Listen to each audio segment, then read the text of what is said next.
Hare Krishna. Hare Krishna. Om Namo Bhagavate Vasudevaya. Om Namo Bhagavate Vasudevaya. Om Namo Bhagavate Vasudevaya. Om Ajnanatimirandhasya Jnananjana Shalakaya Chakshurunmilitam Yena Tasmai Shri Gurave Namah. Namo Vishnu Padaya Krishna Prashtaya Bhutale Srimade Bhaktivedanta Swaminiti Namine.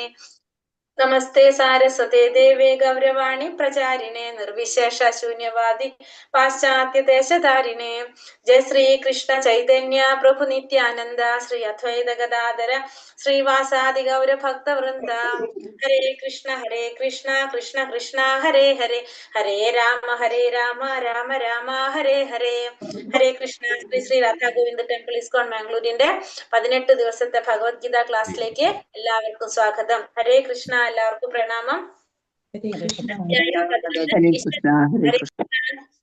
ഹരേ കൃഷ്ണ. എല്ലാവർക്കും പ്രണാമം. അധ്യായം 11 വിശ്വരൂപം അല്ലെ. നമ്മള് 11ാമത്തെ അധ്യായം വിശ്വരൂപത്തെ കുറിച്ചാണ്. അപ്പൊ നമ്മൾ അതിനു മുന്നേ വിഭൂതി യോഗം കണ്ടു. ഭഗവാന്റെ വിഭൂതികളെ കുറിച്ചൊക്കെ കുറെ മനസ്സിലാക്കി. നമുക്ക് ഈ ഭൗതിക പ്രപഞ്ചത്തില് കുറെ കാര്യങ്ങൾ കാണുമ്പോ നമുക്ക് ഭഗവാൻ ഓർമ്മ വരും അല്ലെ. എന്തൊക്കെ കാണുമ്പോഴും ഓർമ്മ വരാ? കുറെ പറഞ്ഞു ഭഗവാൻ ഇന്നലെ. സിംഹത്തിനെ കാണുമ്പോ ഓർമ്മ വരും, മയിലിനെ കാണുമ്പോ ഓർമ്മ വരും, കുയിലിനെ കാണുമ്പോ ഓർമ്മ വരും. കുയിലിന്റെ പിന്നെ എന്താണ് സൺഫ്ലവർ, സൂര്യകാന്തി. പിന്നെന്താ പറഞ്ഞത്? വെള്ളം കുടിക്കുമ്പോ ഓർമ്മ വരും. പിന്നെ സ്ത്രീകളെ കുറിച്ചും പറഞ്ഞു അല്ലെ. ഓർമ്മയുണ്ടോ? സ്ത്രീകളുടെ സൗന്ദര്യം, ലജ്ജ, പിന്നെന്താണ് പിന്നെ ഐശ്വര്യം, ഇതൊക്കെ ഭഗവാന്റെ പ്രാതിനിധ്യം വഹിക്കുന്നതാണെന്ന് പറഞ്ഞു അല്ലെ. പിന്നെന്താണ് ഭഗവാൻ അതിൽ പിന്നെ അർജുന പിന്നെന്താണ് വിഭൂതി യോഗത്തിൽ ആദ്യം പറഞ്ഞ കാര്യങ്ങൾ എന്തൊക്കെയായിരുന്നു? ആദ്യം ഭഗവാൻ പറഞ്ഞു ഭഗവാന്റെ ഉൽപ്പത്തിയെ കുറിച്ചോ വിഭൂതികളെ കുറിച്ചോ ആർക്കും മനസ്സിലാക്കാനായിട്ട് സാധിക്കില്ല. ഋഷിമാർക്കോ ദേവന്മാർക്കോ പോലും അറിയാൻ സാധിക്കില്ല. കാരണം അവരുടെ എല്ലാം ഉൽപ്പത്തി സ്ഥാനം ആരിൽ നിന്നാണ്? ഭഗവാനിൽ നിന്നാണ്. അപ്പൊ അതുകൊണ്ട് അവർക്കൊന്നും ഭഗവാനെ കുറിച്ച് അറിയാനായിട്ട് സാധിക്കില്ല എന്ന് പറഞ്ഞു. പിന്നെന്താണ് പറഞ്ഞത്? പിന്നെ ശ്ലോകങ്ങൾ അല്ലെ. ചതുശ്ലോകി ഭഗവാൻ 4 ശ്ലോകങ്ങൾ പറഞ്ഞു മെയിൻ ആയിട്ടുള്ളത്. ഒന്നാമത്തെ ശ്ലോകത്തിൽ എന്താ പറഞ്ഞത്? അഹം സർവസ്യ പ്രഭവോ മത്ത സർവ ഭജന്തേ മാം ഇത് പറഞ്ഞ ആധ്യാത്മിക ലോകത്തിന്റെ ഭൗതിക ലോകത്തിന്റെ ഉറവിടം ഞാനാണ്. മനസ്സിലാക്കുന്ന ബുദ്ധിമാന്മാർ എന്നെ ഉള്ളഴിഞ്ഞ് ആരാധിക്കുകയും എന്നെ പ്രണമിക്കുകയും ചെയ്തുകൊണ്ടിരിക്കും അല്ലെ. പിന്നെ രണ്ടാമത്തെ ശ്ലോകത്തിൽ എന്താ പറഞ്ഞത്? ഭഗവാന്റെ ശുദ്ധ ഭക്തന്മാർ കാണുമ്പോൾ ഭഗവാനെ കുറിച്ച്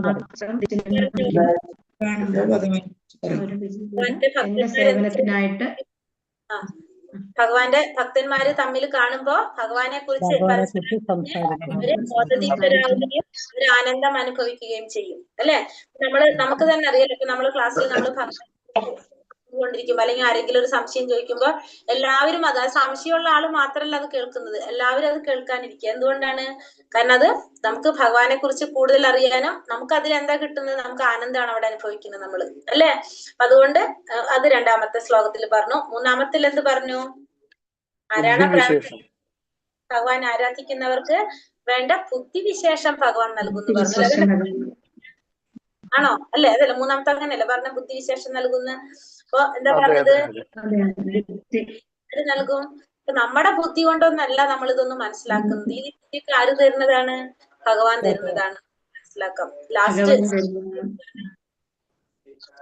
അങ്ങനെ നമ്മുടെ ഉള്ളിലെ അജ്ഞാനത്തിന്റെ ഇരുട്ട് അന്ധകാരം മാറ്റി അവിടെ എന്ത് തെളിയിക്കും? ജ്ഞാനത്തിന്റെ ദീപം തെളിയിക്കുന്നു അല്ലെ.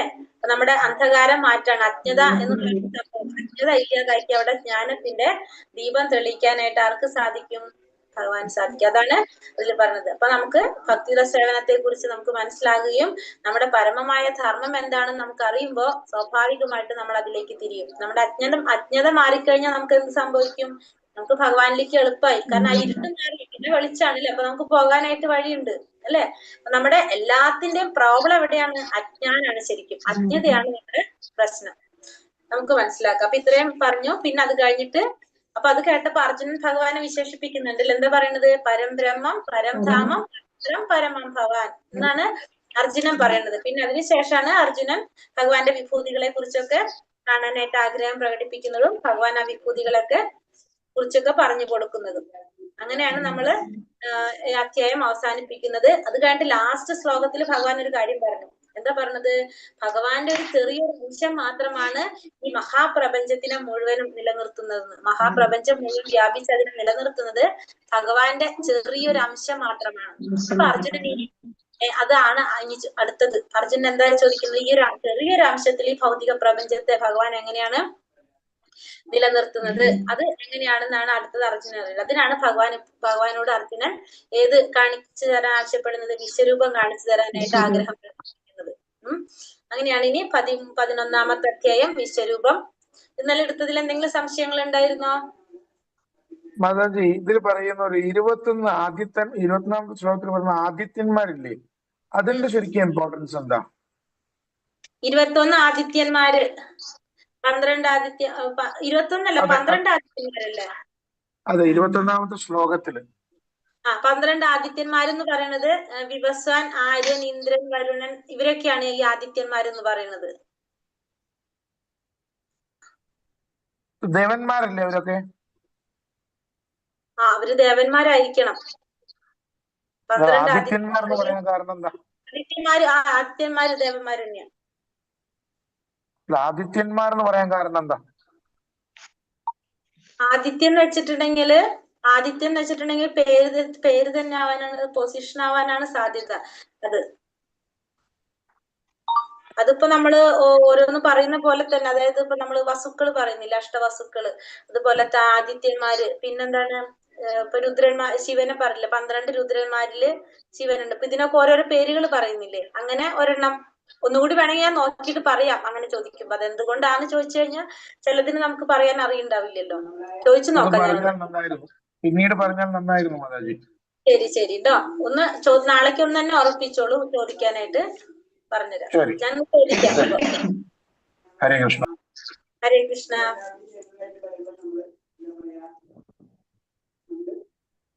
ഇതിൽ ആദിത്യന്മാരിൽ വരുന്നത് ഇതൊക്കെയാണ്. വിവസ്വാൻ വരുന്നുണ്ട്, ആര്യവൻ വരുന്നുണ്ട്, ഇന്ദ്രൻ, വരുണൻ ഇവരൊക്കെ അതിൽ വരുന്നതാ. വിഷ്ണു, മിത്ര, ഗംഗ, ആൻഷ, സാവിത്ര എന്നൊക്കെ പറഞ്ഞിട്ട് വരുന്നത്. പൂഷൻ, ഇതൊക്കെയാണ് ആദിത്യന്മാര് വരുന്നത്.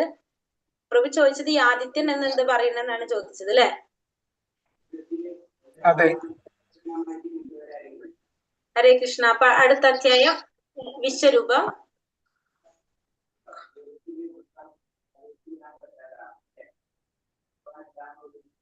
അധ്യായം 11. നല്ലൊരു അധ്യായമാണ്, നമുക്ക് നോക്കാം. ഹരേ കൃഷ്ണ. ഓം നമോ ഭഗവതേ വാസുദേവായ. ഇതാണ് ഭഗവാന്റെ വിശ്വരൂപം. കാണുന്നില്ലേ? ഭഗവാനിൽ എല്ലാവരും ഉൾക്കൊള്ളുന്നതാണ് ഭഗവാന്റെ വിശ്വരൂപം.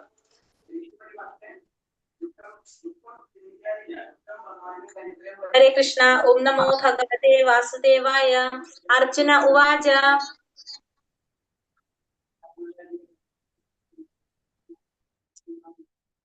അർജുന ഉവാച മദനുഗ്രഹായ പരമം ഗുഹ്യമധ്യാത്മ സഞ്ചിതം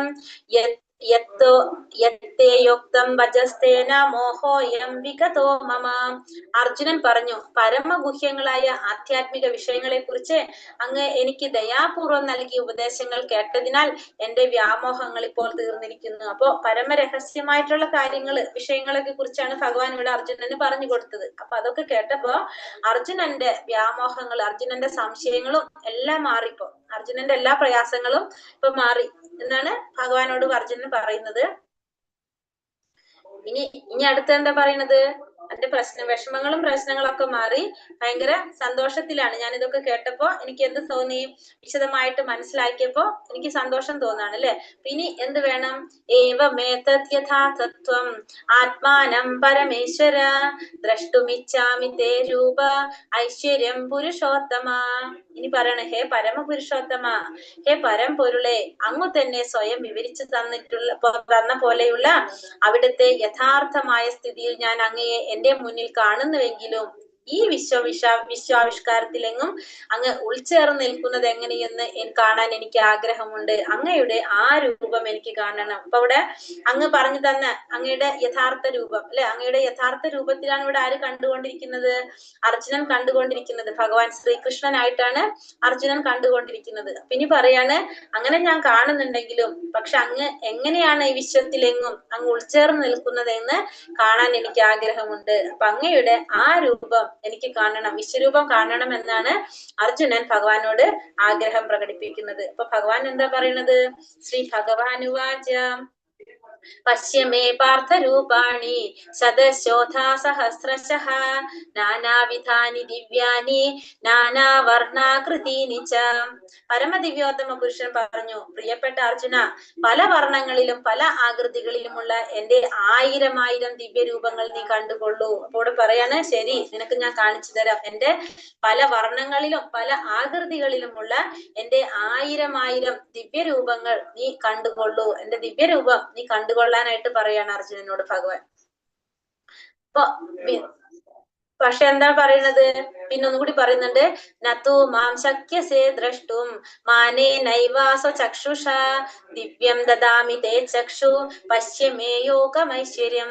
പക്ഷെ നിന്റെ ഈ നേത്രങ്ങൾക്ക് ഞാൻ ദൃശ്യനാവില്ല, അതുകൊണ്ട് നിനക്ക് ഞാൻ ദിവ്യ ചക്ഷുസ് നൽകുന്നു. എന്റെ വിഭൂതികളെ യഥേഷ്ടം കണ്ടുകൊള്ളൂ. പക്ഷെ എന്താണ് അവിടെ പ്രശ്നം? നീ കാണാനായിട്ട് നിന്റെ കണ്ണുകൾ കൊണ്ട് എന്നെ കാണാൻ സാധിക്കില്ല. നമ്മൾ പറഞ്ഞില്ലേ, നമ്മുടെ ഇന്ദ്രിയങ്ങള് ഭൗതികമായ ഇന്ദ്രിയങ്ങൾ കൊണ്ട്, മാലിന്യം നിറഞ്ഞ ഇന്ദ്രിയങ്ങൾ കൊണ്ട് നമുക്ക് ഭഗവാനെ ദർശിക്കാൻ സാധിക്കില്ല. അപ്പൊ അതുകൊണ്ട് നിനക്ക് ഞാൻ എന്ത് തരാണ്? ദിവ്യ ചക്ഷുസ് നൽകാണ്, ദിവ്യമായിട്ടുള്ള നേത്രങ്ങൾ നൽകാണ്. അതുകൊണ്ട് നിനക്ക് കാണാൻ സാധിക്കും എന്റെ വിഭൂതികള്. ഇതിനു മുന്നും ദിവ്യ ചക്ഷുസ് കിട്ടിയ ഒരാളുണ്ട്. ആരാണ്? ഓർമ്മയുണ്ടോ? സഞ്ജയന് ദിവ്യ ചക്ഷുസ് കിട്ടിയിട്ടുണ്ടായിരുന്നു. ഇപ്പൊ അർജുനന് ഭഗവാൻ ദിവ്യ ചക്ഷുസ് കൊടുക്കാണ്. സഞ്ജയന് കൊടുത്തത് ആരായിരുന്നു? വ്യാസദേവൻ ദിവ്യ ചക്ഷുസ് കൊടുത്തു. പിന്നെ വിഭൂതികൾ കണ്ടുകൊള്ളാനായിട്ട് പറയാണ്. അപ്പോ അതിനു മുന്നൊരു കാര്യം കൂടി പറയാം നമുക്ക്. ഭഗവാന്റെ മറ്റുള്ള അവതാരങ്ങളും പിന്നെ രൂപം തമ്മിൽ വ്യത്യാസമുണ്ട്. ഭഗവാന്റെ മറ്റുള്ള അവതാരങ്ങള് ഇപ്പോഴും എപ്പോഴും നിലനിൽക്കുന്നതാണ് ഭഗവാന്റെ അവതാരങ്ങള്. പക്ഷെ വിശ്വരൂപം അങ്ങനെയല്ല. അപ്പൊ വിശ്വരൂപത്തിന്റെ പ്രത്യേകത എന്താന്ന് വെച്ചിട്ടുണ്ടെങ്കിൽ, ഇപ്പൊ അർജുനൻ അത് ആഗ്രഹിച്ചു കാണാൻ, ഭഗവാൻ അത് അർജുനന് കാണിച്ചു കൊടുത്തു, അതവിടെ കഴിഞ്ഞു. വിശ്വരൂപം എന്നും നിലനിൽക്കുന്നതല്ല. ബാക്കി എല്ലാ ഭഗവാന്റെ അവതാരങ്ങളും പരവ്യോമത്തിൽ അല്ലെങ്കിൽ വൈകുണ്ഠ ലോകങ്ങളിൽ സ്ഥിതി ചെയ്യുന്നതാണ്. ഇപ്പൊ ഭഗവാന്റെ ഏതൊക്കെ അവതാരങ്ങളുണ്ടോ, ഇപ്പൊ നരസിംഹനായിക്കോട്ടെ, പാർത്ഥസാരഥി ആയിക്കോട്ടെ, അതല്ലെങ്കിൽ വാമനനായിക്കോട്ടെ, എല്ലാ അവതാരങ്ങളും എന്തുണ്ട്? ഓരോ ലോകങ്ങളുണ്ട്. വൈകുണ്ഠ ലോകങ്ങളില് ഇവർക്കൊക്കെ ഓരോ ലോകങ്ങളുണ്ട്. പക്ഷെ വിശ്വരൂപം എന്ന് പറയുന്നത് ഈ ഭൗതിക പ്രപഞ്ചത്തില് ഭഗവാൻ അർജുനന് കാണിച്ചു കൊടുത്തൊരു രൂപം മാത്രമാണ്. അപ്പൊ ഈ വിശ്വരൂപത്തിന് എന്തില്ല? വേറെ ലോകങ്ങളില്ല, ഒന്നുമില്ല. ഈ ഭൗതിക പ്രപഞ്ചത്തില് അർജുനന് കാണിച്ചു കൊടുത്തു. അതായത് വിശ്വരൂപം ആ ഭക്തൻ ആഗ്രഹിച്ചു, അത് കാണിച്ചു കൊടുത്തു, അത് കഴിഞ്ഞു. അത്രേ ഉള്ളു വിശ്വരൂപം. അതിന്റെ പിന്നില്ല, അതവിടെ തീർന്നു. അത്രയാണ് വിശ്വരൂപം. മറ്റുള്ള അവതാരങ്ങളിൽ നിന്ന് വിശ്വരൂപം വ്യത്യസ്തമാകുന്നതാണ്. അത് ഞാൻ ആഗ്രഹിച്ചു, എനിക്കത് കാണിച്ചു തന്നു, പിന്നെ അത് കഴിഞ്ഞു. പിന്നെ അത് നിലനിൽക്കുന്നില്ല ഒരിക്കലും. അതാണ് വിശ്വരൂപത്തിന്റെ പ്രത്യേകത. മറ്റുള്ള ഭഗവാന്റെ അവതാരങ്ങളെല്ലാം പരവ്യോമത്തിൽ അല്ലെങ്കിൽ വൈകുണ്ഠത്തില് സ്ഥിതി ചെയ്യുന്നതാണ് മറ്റുള്ള അവതാരങ്ങളെല്ലാം. മനസ്സിലായോ ഞാൻ പറഞ്ഞ പോയിന്റ്? ഹരേ കൃഷ്ണ. ഹരേ കൃഷ്ണ. ഇനി എന്താ പറയണത്? നമ്മുടെ സാധാരണ നേത്രങ്ങൾ കൊണ്ട് നമുക്ക് ഇതൊന്നും കാണാനായിട്ട് സാധിക്കില്ല. നമുക്കറിയാം നമ്മുടെ നേത്രങ്ങൾ, ഇന്ദ്രിയങ്ങൾ അപൂർണങ്ങളാണ്. അതുകൊണ്ട് ഇപ്പൊ നമുക്കൊരു ആപ്പിള് നമുക്ക് ഇത് കാണുമ്പോ നമുക്ക് എന്താ തോന്നുന്നത്? ഒരു സൈഡ് നോക്കിക്കഴിഞ്ഞാൽ നമുക്കത് കഴിച്ചു വെച്ചതാണ്. പക്ഷെ മറ്റൊരു സൈഡിൽ കൂടെ നമ്മൾ നോക്കുമ്പോ എങ്ങനെയാണ് കാണുന്നത്? നല്ലതായിട്ട്. അതായത് നമുക്കൊരിക്കലും എന്ത് കാണാൻ സാധിക്കില്ല? ഒന്നിന്റെ മുഴുവനായ കാര്യം വശം നമുക്ക് അറിയാനായിട്ട് സാധിക്കില്ല. അതുകൊണ്ട് നമ്മുടെ ഇന്ദ്രിയങ്ങൾ അപൂർണമാണ്. നമുക്കൊന്നും മനസ്സിലാക്കാനായിട്ട് സാധിക്കില്ല. ഉത്തമ ഭക്തൻ വിശ്വരൂപം ആഗ്രഹിക്കുന്നില്ല. അപ്പൊ ഒരു ഭക്തൻ ഒരിക്കലും എന്താഗ്രഹിക്കുന്നില്ല? വിശ്വരൂപം ആഗ്രഹിക്കുന്നില്ല. അർജുനന് കൃഷ്ണന്റെ പ്രസ്താവനകൾ സാധൂകരിക്കണമായിരുന്നു. അപ്പൊ അർജുനൻ എന്തുകൊണ്ടാണ് ഭഗവാന്റെ വിശ്വരൂപം കാണാൻ ആഗ്രഹിച്ചത്? ഒന്നാമത്തെ കാര്യം, അർജുനന് ഭഗവാൻ പറഞ്ഞത് മുഴുവനും എല്ലാവരിലും എത്തിക്കാൻ വേണ്ടിയിട്ട് അല്ലെ. അതായത് ഭഗവാൻ പരമദിവ്യോത്തമ പുരുഷനാണ്. പരമദിവ്യോത്തമ പുരുഷനായ ഭഗവാനും മാത്രമാണ് വിശ്വരൂപം കാണിക്കാനായിട്ട് സാധിക്കുള്ളൂ. അപ്പൊ അത് മറ്റുള്ളവർക്ക് കൂടി മനസ്സിലാക്കി കൊടുക്കാൻ, സാധാരണ ജനങ്ങൾക്ക്, അതായത് ഭാവിയില് ജനങ്ങളെ ബോധ്യപ്പെടുത്തി കൊടുക്കാൻ വേണ്ടിയിട്ടാണ് ഭഗവാനോട് വിശ്വരൂപം കാണിച്ചു തരാൻ അർജുനൻ ആവശ്യപ്പെട്ടത്. അത് ഭഗവാൻ പറഞ്ഞത് വെറും സൈദ്ധാന്തികമായോ ദാർശനികമായോ അല്ല, ഭഗവാൻ തന്നെയാണ് പരമദിവ്യോത്തമ പുരുഷനായ ശ്രീകൃഷ്ണൻ എന്ന് എല്ലാവരെയും ബോധ്യപ്പെടുത്തി കൊടുക്കാൻ വേണ്ടി കൂടിയാണ് അർജുനൻ അത് ആവശ്യപ്പെട്ടത്. യഥാർത്ഥത്തിൽ അദ്ദേഹം പരമദിവ്യോത്തമ പുരുഷനാണെന്ന് വെളിപ്പെടുത്തുകയും ചെയ്തു. കാരണം ഭഗവാൻ വിശ്വരൂപം കാണിച്ചു കൊടുത്തു, എല്ലാവർക്കും അത് ബോധ്യപ്പെടുകയും ചെയ്തു. ഇനി ഭഗവാന്റെ വിശ്വരൂപം തുടങ്ങാണ്. വിശ്വരൂപത്തെ കുറിച്ച് പറയാണ്. ആദ്യം സഞ്ജയനാണ് പറയുന്നത്. സഞ്ജയൻ പറയാണ്, ഇങ്ങനെ പറയണമെന്ന് പറഞ്ഞാൽ, അങ്ങനെ പറഞ്ഞുകൊണ്ട് ഭഗവാൻ എന്ത് ചെയ്തു? യോഗേശ്വരനായ ഭഗവാൻ കൃഷ്ണൻ തന്റെ വിശ്വരൂപം അർജുനന് കാണിച്ചു കൊടുത്തു, പ്രത്യക്ഷപ്പെടുത്തി എന്നാണ് ഇവിടെ പറയുന്നത്. അപ്പൊ ഇനി വിശ്വരൂപത്തെ കുറിച്ച് പറയാണ്. ഇത് വർണ്ണിക്കുന്നത് സഞ്ജയനാണ് വർണ്ണിക്കുന്നത്. ആർക്കാണ് വർണ്ണിച്ചു കൊടുക്കുന്നത്? ധൃതരാഷ്ട്രക്ക് പറഞ്ഞു കൊടുക്കാണ്. അനേക ഭക്ത നയനം അനേകാത്ഭുത ദർശനം അനേക ദിവ്യാഭരണം ദിവ്യാനേകാതിഥായുധം ദിവ്യമാല്യാംബരധരം ദിവ്യഗന്ധാനുലേപനം സർവാശ്ചര്യമയം ദേവം അനന്തം വിശ്വതോമുഖം. ഇവിടെ എന്താ പറയുന്നത്? ആ വിശ്വവ്യാപ്തമായ രൂപത്തിൽ എണ്ണമറ്റ മുഖങ്ങളും കണ്ണുകളും എണ്ണമറ്റ അത്ഭുത ദൃശ്യങ്ങളും അർജുനൻ കണ്ടു. അർജുനൻ എന്തൊക്കെയാണ് ആ വിശ്വരൂപത്തിൽ കണ്ടതെന്നാണ് ആദ്യം പറയുന്നത്. എന്തൊക്കെയാ കണ്ടത്? എണ്ണമറ്റ മുഖങ്ങള്, കണ്ണുകള്, എണ്ണമറ്റ അത്ഭുത ദൃശ്യങ്ങള് എല്ലാം കണ്ടു. അനേകം ദിവ്യാഭരണങ്ങളാൽ അലങ്കൃതമായ ആ രൂപം അനേകം ദിവ്യ ആയുധങ്ങൾ ഉയർത്തിപ്പിടിച്ചിരുന്നു. പിന്നെ ദിവ്യങ്ങളായ പുഷ്പമാല്യങ്ങളും വസ്ത്രങ്ങളും അണിഞ്ഞിരുന്നു. ദിവ്യങ്ങളായ ഗന്ധദ്രവ്യങ്ങൾ ശരീരത്തിൽ പൂശിയിരുന്നു. അത്ഭുതാവഹവും തേജോമയവും അമേയവും വ്യാപ്തവുമായിരുന്നു ആ രൂപം. അപ്പൊ അർജുനൻ കണ്ട വിശ്വരൂപത്തിന്റെ പ്രത്യേകത പറയാണ് അല്ലെ. എന്തൊക്കെയാ പറഞ്ഞത്? ആരാണ് പറയുന്നത്? ഇപ്പൊ ഇവിടെ സഞ്ജയനാണ് പറയുന്നത്. ദിവ്യമായിട്ടുള്ള ആഭരണങ്ങൾ കൊണ്ട് അലങ്കൃതമായ ആ രൂപം അനേകം ദിവ്യ ആയുധങ്ങൾ ഉയർത്തിപ്പിടിച്ചിരുന്നു. കാണുന്നുണ്ടല്ലേ? വിശ്വരൂപമാണ് നമ്മൾ കാണുന്നത്. അപ്പൊ ആയുധങ്ങൾ ഉയർത്തിപ്പിടിച്ചിരുന്നു. ദിവ്യങ്ങളായ പുഷ്പമാല്യങ്ങള്, വസ്ത്രങ്ങൾ അണിഞ്ഞിട്ടുണ്ടായിരുന്നു. ദിവ്യങ്ങളായ ഗന്ധദ്രവ്യങ്ങള് ശരീരത്തിൽ പൂശിയിട്ടുണ്ട്. അത്ഭുതാവഹവും തേജോമയവും അമേയവും സർവ്വവ്യാപ്തവുമായിരുന്നു ആ രൂപം. അപ്പൊ ഇത്രയും സർവം മുഴുവനും എല്ലാവിടും വ്യാപിച്ചിരിക്കുന്നതാണ്, സർവ്വവ്യാപ്തമായിട്ടുള്ള രൂപമാണത്. അപ്പൊ അത് ഈ പ്രപഞ്ചത്തില് മുഴുവനും ചിതറിക്കിടക്കാണ്. പക്ഷെ ഭഗവാന്റെ കാരുണ്യം കൊണ്ട് അർജുനൻ എന്ത് സാധിക്കാണ്? ഒരു സ്ഥലത്ത് ഇരുന്നു കൊണ്ട് തന്നെ ഒരേ സമയം ഇതെല്ലാം കാണാനായിട്ട് അർജുനന് സാധിക്കുകയാണ് ഭഗവാന്റെ കാരുണ്യം കൊണ്ട്. ഇനി എന്താ പറയുന്നത് അടുത്തില്? ദിവി സൂര്യ സഹസ്രസ്യ ഭവേ ദുഃഖ്യാപത്യുത്ഥിത യതീഥ സദൃശ്യ സാസ്യാത് ഭാസസ്തസ്യ മഹാത്മനഃ. ആയിരം സൂര്യന്മാർ ഒരേ സമയം ഉദിക്കുകയാണെങ്കിൽ ഉളവാകുന്ന പ്രകാശത്തോട് തുല്യമായിരുന്നു ആ വിശ്വാത്മകമായ ഭഗവത് പൂരത്തിന്റെ പ്രഭാവം. അപ്പൊ അത് വിവരിക്കാൻ സാധിക്കാത്ത രീതിയിലാണ് ആ എന്താ പറയാ ഭഗവാന്റെ രൂപത്തെ കുറിച്ച് പറയുന്നത്. അപ്പൊ ഇവിടെ ധൃതരാഷ്ട്രക്ക് പറഞ്ഞു കൊടുക്കാണ് ആര്? സഞ്ജയൻ. അപ്പൊ സഞ്ജയന് താൻ കണ്ട വിശ്വരൂപത്തിനെ എങ്ങനെ വർണ്ണിച്ചു കൊടുക്കണം എന്ന് മനസ്സിലാക്കുന്നില്ല. അപ്പൊ ധൃതരാഷ്ട്ര അന്ധനാണല്ലോ. അപ്പൊ അദ്ദേഹത്തിന് പറഞ്ഞു കൊടുക്കാനായിട്ട് പറ്റാതെ കഷ്ടപ്പെടാണ് ആരുടെ? സഞ്ജയൻ. അപ്പൊ സഞ്ജയൻ എന്താ പറയണത്?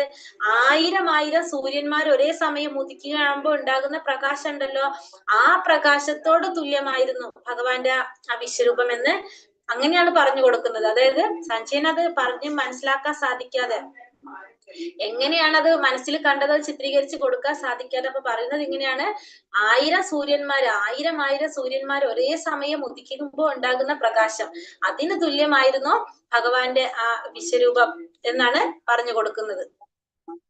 അർജുന ഉവാച പശ്യാമി ദേവാംസ്തവ ദേവദേഹേ സർവാംസ്തഥാ ഭൂത വിശേഷ സംഘാൻ ബ്രഹ്മാണമീശം കമലാസനസ്ഥം ഋഷീച്ച സർവാനുരഗാംശ ദിവ്യാൻ.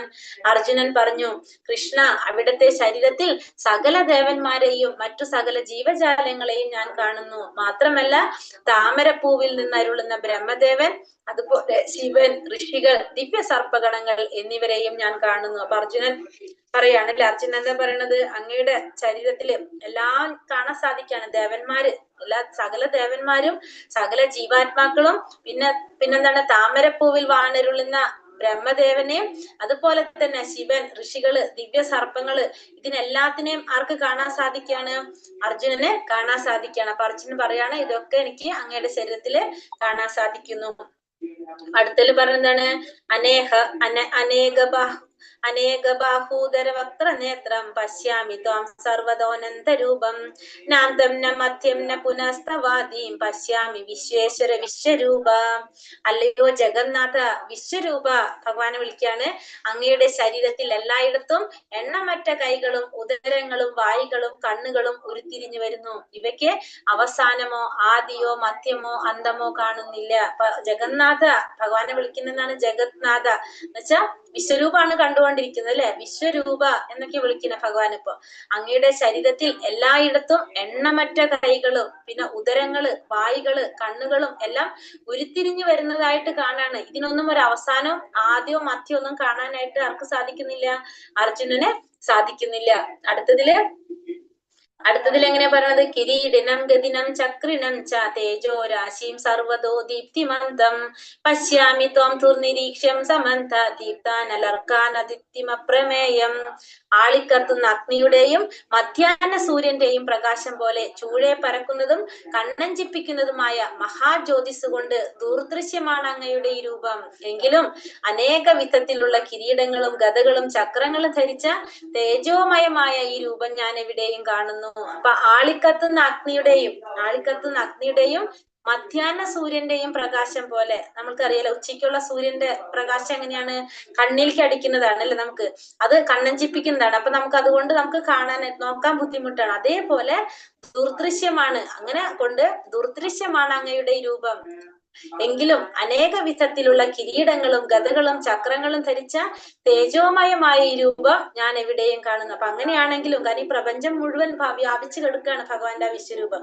അപ്പൊ അങ്ങനെയാണെങ്കിലും ഈ അനേക വിധത്തിലുള്ള കിരീടങ്ങളും ഗദകളും ചക്രങ്ങളൊക്കെ ധരിച്ച തേജോമയമായ ഈ രൂപം ഞാൻ എവിടെയും കാണുന്നു. ഇനി അടുത്തത് എന്താ പറയുന്നത് ഇവിടെ? അങ്ങനെ ഭഗവാന്റെ ആ വിശ്വരൂപം കണ്ടിങ്ങനെ നിൽക്കുകയാണ് അർജുനൻ അല്ലെ. അപ്പൊ അർജുനൻ പെട്ടെന്ന് നോക്കുമ്പോ അവിടെ എന്താ സംഭവിക്കുന്നത്? അമീചത്വാം ധൃതരാഷ്ട്രസ്യ പുത്ര സർവേ സഹൈവാവനിപാല സംഖ്യൈ ഭീഷ്മോ ദ്രോണ സൂതപുത്രസ്തഥാസൗ സഹ സദാ വ്യൈരപി യോധമുഖ്യൈ വക്താണി 27 അല്ലെ. ഭക്താണി തേ ത്വരമാണോ വിശന്തി ദ്രംഷ്ടാകരാളാനി ഭയാനകാനി കേചിത് ലഗ്നാദശനാന്തരേഷു സദൃശ്യന്തേ ചൂർണിതൈരത്തമാങ്കേ. എന്താ പറയുന്നത് ഇവിടെ? ധൃതരാഷ്ട്ര പുത്രന്മാരെല്ലാവരും, അവരെ സഹായിക്കുന്ന രാജാക്കന്മാരും ഭീഷ്മർ, ദ്രോണർ, കർണൻ എന്നിവരും നമ്മുടെ യോദ്ധാക്കളിൽ പ്രമുഖരായവരുമെല്ലാം അങ്ങയുടെ ഭീകരങ്ങളായ വായ്ക്കുള്ളിലേക്ക് അതിവേഗത്തിൽ കടന്നു പോവുകയാണ്. ആ ദ്രംഷ്ടകൾക്കിടയിൽപ്പെട്ട് ചിലരുടെ ശിരസുകൾ ചതഞ്ഞരയുന്നു. ഇവിടെ അർജുനൻ ഇതിങ്ങനെ ഭഗവാന്റെ വിശ്വരൂപം ഇങ്ങനെ കണ്ടുകൊണ്ട് ഇങ്ങനെ നിൽക്കാണ്. പെട്ടെന്ന് അർജുനൻ എന്താ കാണുന്നത്? അർജുനൻ ഇപ്പൊ കാണാണ് അങ്ങയുടെ അർജുനൻ പറയുന്നത് എന്താണ്? ഭഗവാന്റെ വായ്ക്കുള്ളിലേക്ക് എന്ത് സംഭവിക്കാണ്? ധൃതരാഷ്ട്ര പുത്രന്മാര്, അവരെ സഹായിക്കുന്ന രാജാക്കന്മാര്, ഭീഷ്മര്, ദ്രോണര്, കർണൻ, ഇവരെല്ലാവരും എന്താണ്? ഭഗവാന്റെ വായ്ക്കുള്ളിലേക്ക് അതിവേഗത്തിൽ കടന്നു പോവുകയാണ്. പിന്നെ ചിലരാണെങ്കിലോ ഭഗവാന്റെ ദ്രംഷ്ടരുടെ ഇടയിൽപ്പെട്ടിട്ട് ചിലരുടെ ശിരസുകള് ചതഞ്ഞറിയുന്നതായിട്ടും ആര് കാണാണ്? അർജുനൻ കാണാണ്. അർജുനൻ ഇത് കണ്ടപ്പോ എന്ത് സംഭവിച്ചിട്ടുണ്ടാവും? പേടി തുടങ്ങിയിട്ടല്ലേ. കാരണം ഇത്ര നല്ല ഭംഗിയിൽ കണ്ടുകൊണ്ടിരിക്കുകയായിരുന്നു, പെട്ടെന്നാണ് എന്ത് സംഭവിക്കുന്നത്? ഇത്തരത്തില് രൂപത്തിന് മാറ്റം സംഭവിച്ചത്. അപ്പൊ അർജുനന് അത് കണ്ടപ്പോ പേടി. അപ്പൊ അർജുനൻ എന്താ ചോദിക്കുന്നത്? അർജുനൻ ചോദിക്കാണ് ഭഗവാന്റെ അടുത്ത്, ആഖ്യാഹിമേ കോ ഭവാനുഗ്രരൂപോ നമോസ്തു ദേവാവര പ്രസീത വിജ്ഞാതുമിച്ഛാമി ഭവന്തമാദ്യം നഹി പ്രജാനാമി തവ പ്രവൃത്തി. ദേവാധിദേവ ഉഗ്രമൂർത്തേ, ഇവിടെ ഭഗവാനെ വിളിക്കാണ്. ദേവാധിദേവ ഉഗ്രമൂർത്തേ, അങ്ങ് ആരാണെന്ന് പറഞ്ഞു തരൂ, ഞാൻ പ്രണമിക്കുന്നു. എന്നിൽ കനിയണമേ, ആദിപുരുഷനായ അങ്ങയെ എനിക്കറിയണം. അങ്ങയുടെ ദൗത്യം എന്തെന്ന് മനസ്സിലാകുന്നില്ല. അപ്പൊ അർജുനൻ വെറുതെ ഭഗവാനോടൊന്ന് ആവശ്യപ്പെട്ടതാണ് വിശ്വരൂപം കാണിക്കാൻ വേണ്ടി. കാരണം ഈ പ്രപഞ്ചം മുഴുവൻ എങ്ങനെയാണ് അങ്ങ് വ്യാപിച്ചിരിക്കുന്നതെന്ന് മനസ്സിലാക്കാൻ വേണ്ടിട്ട്. പക്ഷെ ഭഗവാന്റെ വിശ്വരൂപം അർജുനൻ കണ്ട് ഇങ്ങനെ അത് ആസ്വദിച്ച് നിൽക്കുമ്പോഴാണ് എന്ത് സംഭവിക്കുന്നത്? എല്ലാവരും ഇങ്ങനെ ഭഗവാന്റെ വായ്ക്കുള്ളിലേക്ക് കടന്നു പോകുന്നതായിട്ട് കാണുന്നുണ്ട്. അത് കണ്ടോടുകൂടി അർജുനന് പേടിയായി. അപ്പൊ അർജുനൻ ചോദിക്കാണ്, ദേവാദിദേവ ഉഗ്രമൂർത്തെ, അങ്ങ് ആരാണെന്ന് എനിക്ക് പറഞ്ഞു തരൂ, ഞാൻ അങ്ങയെ പ്രണമിക്കുന്നു. ആദിപുരുഷനായ അങ്ങയെ എനിക്ക് അറിയണം, അങ്ങയുടെ ദൗത്യം എന്തെന്ന് എനിക്ക് മനസ്സിലാകുന്നില്ല, അപ്പൊ അതെനിക്കൊന്ന് പറഞ്ഞു തരൂ എന്നാണ് ഇവിടെ ആര് ചോദിക്കുന്നത്? അർജുനൻ ഭഗവാനോട് ചോദിക്കുന്നു. അപ്പൊ ഭഗവാൻ എന്താ പറയണത്? ശ്രീ ഭഗവാനുവാച കാലോസ്മി ലോകക്ഷയകൃത് പ്രവൃത്തോ ലോകാൻ സമാഹർത്തുമിഹ പ്രവൃത്ത ഋതേപി ത്വാം ന ഭവിഷ്യന്തി സർവേ യേവ സ്ഥിതാ പ്രത്യനികേഷു യോധ. പരമദിവ്യോത്തമ പുരുഷനായ ഭഗവാൻ എന്താ പറഞ്ഞത്? സമസ്ത ലോകങ്ങളെയും സംഹരിക്കുന്ന കാലമാകുന്നു ഞാൻ. ഞാൻ ആരാണ്? കാലം. അപ്പൊ ഇന്നലെ ഭഗവാൻ പറഞ്ഞില്ലേ, ഭഗവാൻ കാലമാണോ എന്ന് പറഞ്ഞു ഭഗവാൻ. അപ്പൊ സമസ്ത ലോകങ്ങളെയും സംഹരിക്കുന്ന കാലം ഞാനാകുന്നു. ഈ കാണുന്ന ജനങ്ങളെയെല്ലാം നശിപ്പിക്കാനാണ് ഞാൻ ഇവിടെ സന്നിഹിതനായിരിക്കുന്നത്. അപ്പൊ ഈ ജനങ്ങളെല്ലാം നശിപ്പിക്കാനാണ് ഞാൻ ഇവിടെ വന്നിരിക്കുന്നത്. നിങ്ങൾ പാണ്ഡവരൊഴികെ രണ്ട് കക്ഷിയിലും പെട്ട യോദ്ധാക്കളെ അവരും കൊല്ലപ്പെടും. അപ്പൊ നിങ്ങൾ പാണ്ഡവന്മാരൊഴികെ ഈ രണ്ട് കക്ഷിയിൽപ്പെട്ടവരെല്ലാവരും കൊല്ലപ്പെടും. അപ്പൊ ഞാൻ ആരാണ്? കാലമാണ് എന്ന് ഭഗവാൻ പറയാണ്. എല്ലാം സമസ്ത ലോകങ്ങളെയും സംഹരിക്കുന്ന കാലമാകുന്നു ഞാൻ. കാരണം ഇവരൊക്കെ നശിപ്പിക്കാനാണ് ഞാൻ ഇവിടെ വന്നിരിക്കുന്നത്. അപ്പൊ നിങ്ങൾ പാണ്ഡവന്മാരൊഴികെ രണ്ട് കക്ഷിയിൽപ്പെട്ട എല്ലാ യോദ്ധാക്കളും കൊല്ലപ്പെടുമെന്ന് ഭഗവാൻ ഇവിടെ പറഞ്ഞു കൊടുക്കാണ് അർജുനന്. തസ്മാത്തമുത്തിഷ്ഠ യശോലഭസോ ജിത്വാ ശത്രുൻ ഭൂംക്ഷ രാജ്യം സമൃദ്ധം മയൈവ തേ നിഹത പൂർവമേവ നിമിത്ത മാത്രം ഭവ സവ്യസാചീൻ. ഇനി എന്താ പറയണത്? അതിനാൽ അപ്പൊ ഞാൻ ആരാണ്? കാലമാണ്. ഞാൻ എല്ലാവരെയും സംഹരിക്കാൻ വേണ്ടിയിട്ടാണ് ഇവിടെ വന്നിരിക്കുന്നത്.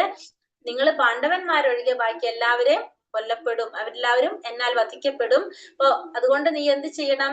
നീ എഴുന്നേൽക്കൂ, പൊരുതി യശസ് നേടാൻ തയ്യാറാകൂ, ശത്രുക്കളെ ജയിച്ചിട്ട് സമൃദ്ധമായ രാജ്യം ഭരിക്കൂ. ഞാൻ അവരെ മുമ്പ് തന്നെ കൊന്നു കഴിഞ്ഞു, നീ കേവലം ഒരു ആയുധമാകുന്നതേയുള്ളൂ സവ്യസാചീൻ. അപ്പൊ അർജുനനോട് പറയാണ്, നീ എന്ത് ചെയ്യണം? നീ എഴുന്നേറ്റ് പൊരുതി യശസ് നേടാനായിട്ട് തയ്യാറാകൂ, ശത്രുക്കളെ ജയിച്ചിട്ട് സമൃദ്ധമായിട്ട് രാജ്യം ഭരിക്കൂ. അപ്പൊ അർജുനനോട് പറയാണ്, ഞാൻ ഇവരെല്ലാം ശരിക്കും എന്താണ്, ആദ്യമേ തന്നെ ഞാൻ ഇവരൊക്കെ കൊന്നു കഴിഞ്ഞു. ഇനി നീ എഴുന്നേറ്റ് യുദ്ധം ചെയ്ത് പൊരുതി നിന്റെ യശസ് നേടിയാൽ മതി. അതായത് നിന്നെ ഞാൻ ഇവിടെ ഒരു ആയുധമാക്കാണ് ചെയ്യുന്നത്. അതുകൊണ്ട് നീ എന്ത് ചെയ്യാ?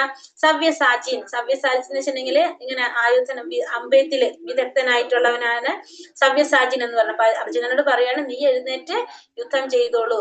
സത്യത്തിൽ എല്ലാവരെയും ഓൾറെഡി ഞാൻ വധിച്ചു കഴിഞ്ഞു. അപ്പൊ നിനക്ക് എന്ത് നേടാൻ സാധിക്കും? യശസ് നേടാനായിട്ട് സാധിക്കും, കീർത്തി കിട്ടും നിനക്ക്. അപ്പൊ എന്നിട്ട് നീ എന്ത് ചെയ്തോളൂ? രാജ്യം ഭരിച്ചുകൊള്ളൂ. ഞാൻ അവരെയൊക്കെ മുമ്പേ തന്നെ കൊന്നു കഴിഞ്ഞു. നിന്നൊരു ആയുധം മാത്രമാണ് ഞാൻ ഇവിടെ ആക്കുന്നത്. അപ്പൊ നീ ഒരു ആയുധം മാത്രമേ ആകുന്നുള്ളൂ എന്നാണ് ഇവിടെ ആര് പറയുന്നത്? നിമിത്തം മാത്രം എന്നല്ലേ പറയണത്? നീ ഒരു ആയുധം മാത്രമേ ആകുന്നുള്ളൂ എന്നിവിടെ ഭഗവാൻ പറഞ്ഞു കൊടുക്കാണ്. അപ്പൊ അത് കേട്ടോടുകൂടി അർജുനന് മനസ്സിലാവാണല്ലോ, അർജുനൻ ആകെ ഉള്ള സമനില തെറ്റി, ആകെ പ്രശ്നമായി. അപ്പൊ എന്താ ഭഗവാൻ അർജുനൻ പറയുന്നത്?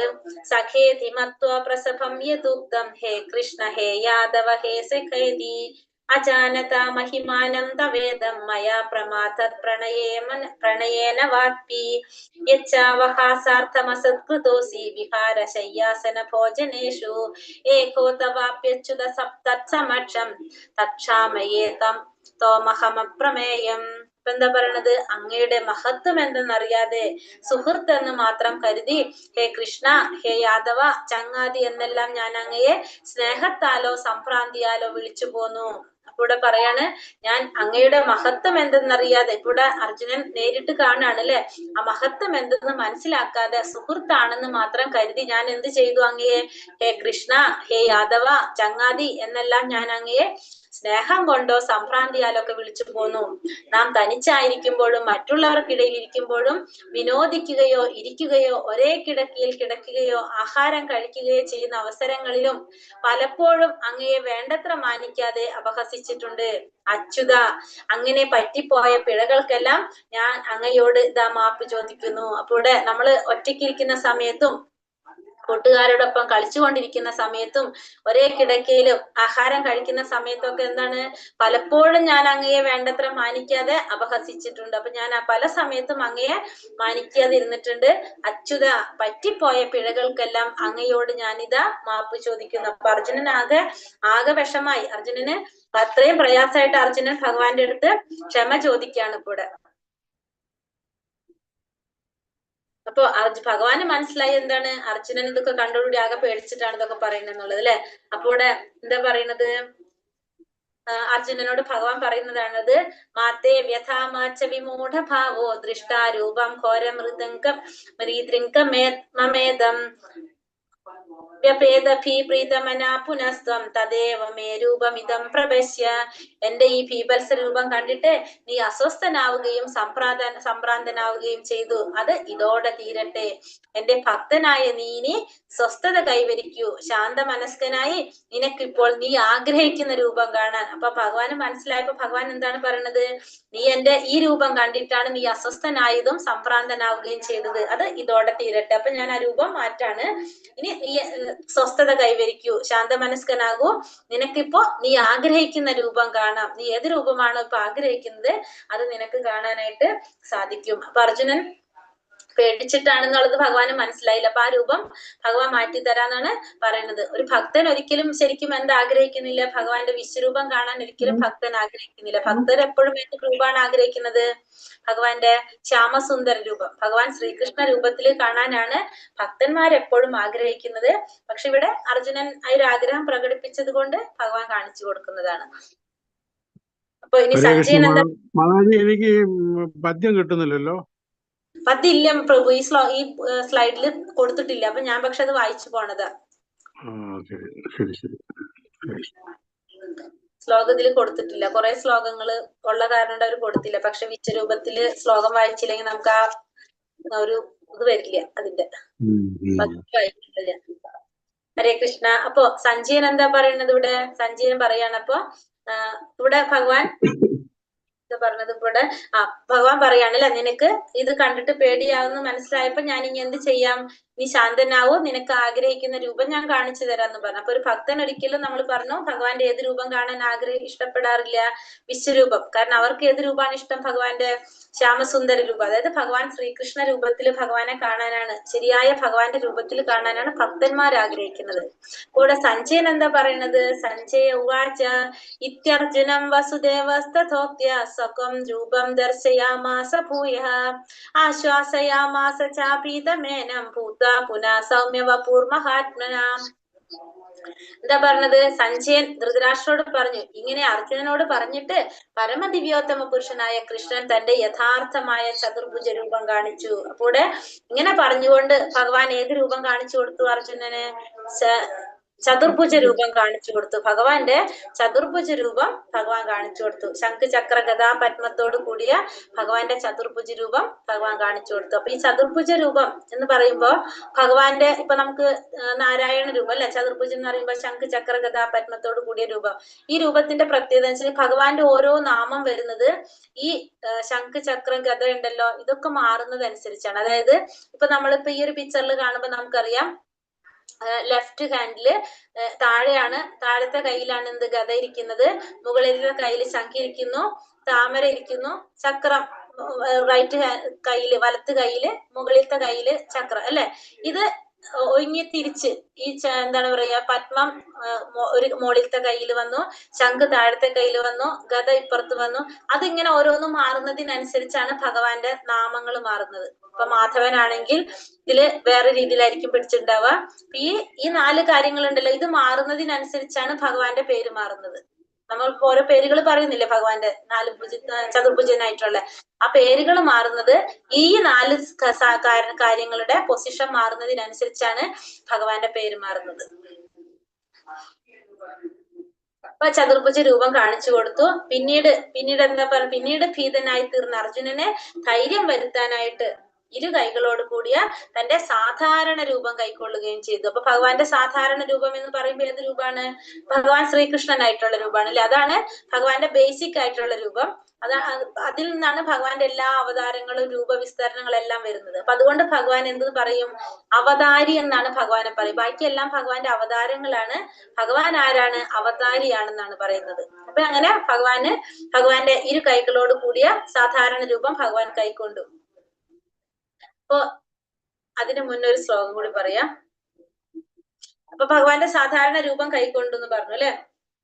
ഇവിടെ അർജുനൻ പറയാണത്, ദൃഷ്ടേതും മാനുഷം രൂപം തവ സൗമ്യം ജനാർദ്ദന ഇതാനീമസ്മി സംവൃത്ത സചേത പ്രകൃതിം ഗതാ. കൃഷ്ണ ഇങ്ങനെ സ്വന്തം രൂപത്തിൽ കണ്ടപ്പോൾ അർജുനൻ പറഞ്ഞു, ജനാർദ്ദന, അങ്ങയുടെ അത്യന്ത സുന്ദരമായ ഈ മാനുഷികാകാരം കണ്ടിട്ട് ഇപ്പോൾ ഞാൻ മുൻമട്ടിലായി, എന്റെ മനസ്സ് ശാന്തമായി. അപ്പൊ ഭഗവാന്റെ ആ രൂപം, മനുഷ്യരൂപം, അതായത് ശ്രീകൃഷ്ണ രൂപത്തിൽ ഭഗവാനെ കണ്ടപ്പോ അർജുനന് സന്തോഷായി, സമാധാനായി. അപ്പൊ പറയാണ്, എനിക്കിപ്പോ സമാധാനായി, ഞാൻ മുൻമട്ടിലായി, എന്റെ ടെൻഷനൊക്കെ മാറി എന്ന് പറയാണ്. അപ്പൊ ഭഗവാൻ എന്താ പറയുന്നത്? സുദുർദശമിതം രൂപം ദൃഷ്ടവാനാസി യന്മമ ദേവ ആപ്യസ്യ രൂപസ്യ നിത്യം ദർശന കാംക്ഷിണ. ഭഗവാൻ പറയാണ്, പ്രിയ അർജുന, നീ ഇപ്പോൾ കണ്ടുകൊണ്ടിരിക്കുന്ന ഈ രൂപം കാണുവാൻ ഏറെ പ്രയാസമുള്ളതാണ്. ഇപ്പൊ കണ്ടുകൊണ്ടിരിക്കുന്ന രൂപം ഏതാണ്? ശ്രീകൃഷ്ണനായിട്ട്. ഈ ശ്രീകൃഷ്ണന്റെ രൂപം കാണാൻ വളരെ പ്രയാസമുള്ളതാണ്. ദേവന്മാർ പോലും ഈ പ്രിയതമമായ രൂപത്തെ കാണാൻ അവസരം പാർത്തു കഴിയുന്നു. ദേവന്മാർക്ക് പോലും ഏത് രൂപം കാണാൻ സാധിക്കുന്നില്ല? ഭഗവാനെ ശ്രീകൃഷ്ണ രൂപത്തിൽ കാണാൻ സാധിക്കുന്നില്ല. അവര് പോലും എന്ത് ചെയ്യാണ്? അവസരം കാത്തിരിക്കുകയാണ് ഭഗവാന്റെ ഈ രൂപം കാണാനായിട്ട്. അപ്പൊ നമ്മള് എന്തൊക്കെ ചെയ്താൽ, അതായത് എത്ര യജ്ഞങ്ങള് സത്കർമ്മങ്ങളോ ചെയ്താലോ യജ്ഞാനുഷ്ഠാനങ്ങൾ ചെയ്താലോ ഒന്നും നമുക്ക് ഏത് രൂപം കാണാൻ സാധിക്കില്ല? ഈ സുദുർദശമായിട്ടുള്ള ഭഗവാന്റെ ശ്രീകൃഷ്ണ രൂപത്തിൽ ഭഗവാനെ കാണാനായിട്ട് സാധിക്കില്ല. അപ്പൊ തപസ് ചെയ്താലും വേദപഠനം നടത്തിയാലും ഇതൊന്നും ചെയ്താലും ഭഗവാന്റെ വിശ്വരൂപം കാണാൻ സാധിക്കാം, മറ്റുള്ള ഭഗവാന്റെ അവതാരങ്ങള് നാരായണ രൂപങ്ങൾ കാണാൻ സാധിക്കാം. പക്ഷെ ഭഗവാന്റെ ശ്രീകൃഷ്ണ രൂപത്തിൽ ഭഗവാനെ കാണാനായിട്ട് സാധിച്ചെന്ന് വരില്ല. അപ്പൊ ഇത് കാണാനായിട്ട് സ്ലൈഡ് ഇത് എത്തിയിട്ടില്ല മാതാജി, ഞാനിത് ബുക്ക് ചെയ്ത് പറഞ്ഞതാ. അപ്പൊ അത് കാണാനായിട്ട് സാധിച്ചെന്ന് വരില്ല. അപ്പൊ അതുകൊണ്ട് ഭഗവാൻ അവതരിക്കുന്ന സമയത്ത്, ദേവകിയുടെ വസുദേവരുടെ മകനായിട്ട് ഭഗവാൻ അവതരിക്കുന്ന സമയത്ത് ഭഗവാൻ ശ്രീകൃഷ്ണനായിട്ടാണോ അവതരിക്കുന്നതെന്ന് അറിയില്ലല്ലോ ദേവന്മാർക്ക്. അപ്പൊ ആ സമയത്ത് എല്ലാ ദേവന്മാരും സ്വർഗത്തിൽ നിന്ന് ഇറങ്ങി വന്നു എന്നാ പറയുന്നത് ഭഗവാനെ കാണാനായിട്ട്. പക്ഷെ ഭഗവാൻ ആദ്യം അവതരിക്കുന്നത് എങ്ങനെയാണ്? നാരായണ രൂപത്തിൽ തന്നെയാണ് അവിടെ അവതാരം എടുക്കുന്നത്. അതിനുശേഷം ദേവകി മാതാവ് പറയാണ്, എനിക്ക് സാധാരണ ഒരു മനുഷ്യരൂപത്തിൽ കാണാനാണ് ഇഷ്ടം എന്ന് പറയുമ്പോഴാണ് ഭഗവാൻ പിന്നെ ശ്രീകൃഷ്ണ രൂപം കൈക്കൊള്ളുന്നത്. ചെറിയ മനുഷ്യരൂപത്തിൽ 2 കൈകളുടെ ഉള്ള രൂപത്തിലേക്ക് വരുന്നത്. അപ്പൊ ആ സമയത്തും എല്ലാവരും ദേവന്മാരൊക്കെ സ്വർഗത്തിൽ നിന്ന് ഇറങ്ങി വന്നു എന്നാണ് പറയുന്നത്. അപ്പൊ അത്രയും സുദുർദശ്യമാണ് ഏത് രൂപം? ഭഗവാൻ ശ്രീകൃഷ്ണന്റെ രൂപം എന്ന് പറയണം. അങ്ങനെ ഭഗവാൻ സാധാരണ രൂപം കൈക്കൊണ്ടു. ഇനി അടുത്ത ശ്ലോകത്തില് എന്താ പറയുന്നത്? ഭഗവാൻ പറയുന്നത്, ഭക്ത്യാ ത്വനന്യ ശക്യ അഹമേവം വിധോർജുന ജ്ഞാത്വം ദ്രഷ്ടും ച തത്വേന പ്രവേഷ്ടും ച പരം തപ. പ്രിയപ്പെട്ട അർജുന, എന്നിൽ ഏകാഗ്രമായ ഭക്തി കൊണ്ട് മാത്രമേ എന്നെ ഇപ്പോൾ കാണുന്ന മട്ടിൽ നേരിട്ട് കാണാനും അറിയാനും സാധിക്കുകയുള്ളൂ. ഈ മാർഗത്തിൽ കൂടി മാത്രമേ എന്റെ നിഗൂഢതയിലേക്ക് പ്രവേശിക്കാൻ കഴിയൂ. ഇപ്പൊ ഭഗവാൻ ഏത് രൂപത്തിലാണ് അർജുനൻ കണ്ടുകൊണ്ടിരിക്കുന്നത്? ഇപ്പൊ ഏത് രൂപത്തിലാണ് കാണുന്നത്?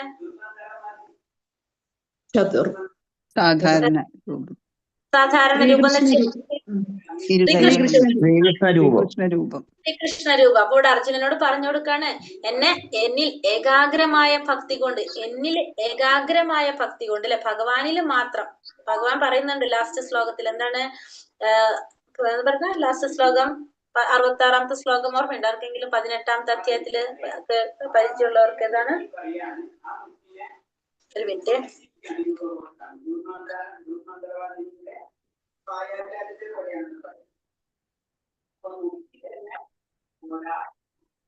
സർവധർമാൻ പരിത്യജ മാമേകം ശരണം വ്രജ. അതായത് എല്ലാം വിട്ടിട്ട് എന്നെ മാത്രം ശരണം പ്രാപിക്കാനാണ് ഭഗവാൻ പറയുന്നത്. അപ്പൊ ഇവിടെയും പറയുന്നത് എന്താണ്? ഇവിടെ പറയുന്ന ഭഗവാൻ എന്നിൽ ഏകാഗ്രമായ ഭക്തിയോടെ, എന്നിൽ മാത്രം ഭക്തി ഏകാഗ്രഹിച്ചുകൊണ്ട്, എന്നിൽ മാത്രമുള്ള ഭക്തിയോടെ എന്ത് ചെയ്യാൻ, അങ്ങനെയുള്ളവർക്കാണ് എന്ത് സാധിക്കുന്നത്? എന്നെ ഇപ്പോൾ കാണുന്ന മട്ടിൽ നേരിട്ട് കാണാനും അറിയാനും സാധിക്കുന്നത്.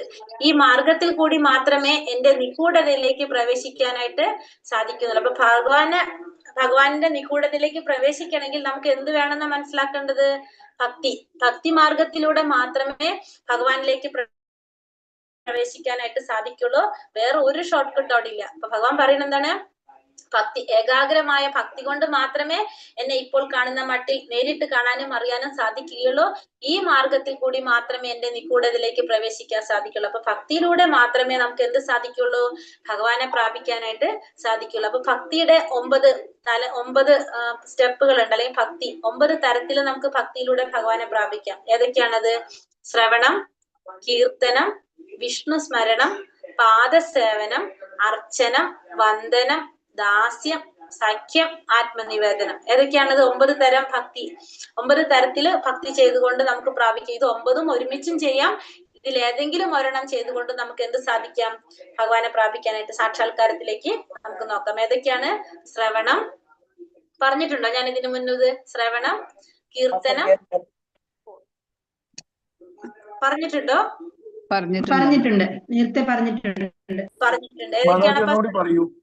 ശ്രവണം, കീർത്തനം, കീർത്തനം, വിഷ്ണു സ്മരണം, പാദസേവനം, അർച്ചനം, വന്ദനം, സഖ്യം, അർച്ചനം, വന്ദനം, ദാസ്യം, സഖ്യം, ആത്മനിവേദനം. ആത്മനിവേദനം. ദാസ്യം കഴിഞ്ഞിട്ട് എന്താ പറഞ്ഞ മാതാജി? എന്താണ് ഫസ്റ്റത്തെ തന്നെ? ശ്രവണം, കീർത്തനം, വിഷ്ണു സ്മരണം,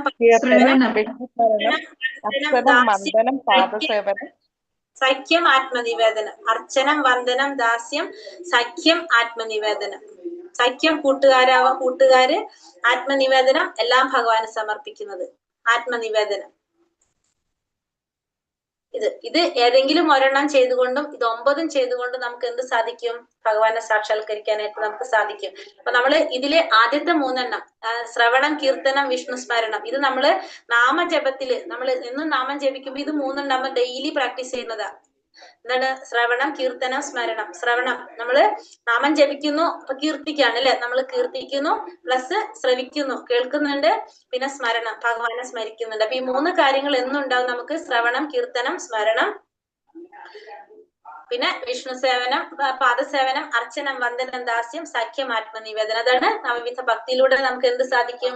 ഭഗവാനെ പ്രാപിക്കാനായിട്ട് സാധിക്കും. അപ്പൊ പിന്നെ ഇതേപോലെ തന്നെ നമുക്ക് അതിന് ചെയ്യാവുന്ന പിന്നെ കാര്യങ്ങൾ എന്താണ്? ഏകാദശിക്ക് വ്രതം എടുക്കുന്നത്, അങ്ങനെ ഭഗവാനുമായിട്ട് ബന്ധപ്പെട്ട ആഘോഷങ്ങൾ, ഇപ്പൊ ജന്മാഷ്ടമി വരും, അങ്ങനെ ഓരോരോ ആഘോഷങ്ങളൊക്കെ ഉണ്ടാവില്ല. അപ്പൊ അതിനൊക്കെ നമ്മൾ എന്ത് ചെയ്യും? ഭഗവാനോടുള്ള ആ ഭക്തി, ആ സ്നേഹം പ്രകടിപ്പിക്കാനായിട്ട് നമുക്ക് വ്രതങ്ങൾ എടുക്കാം.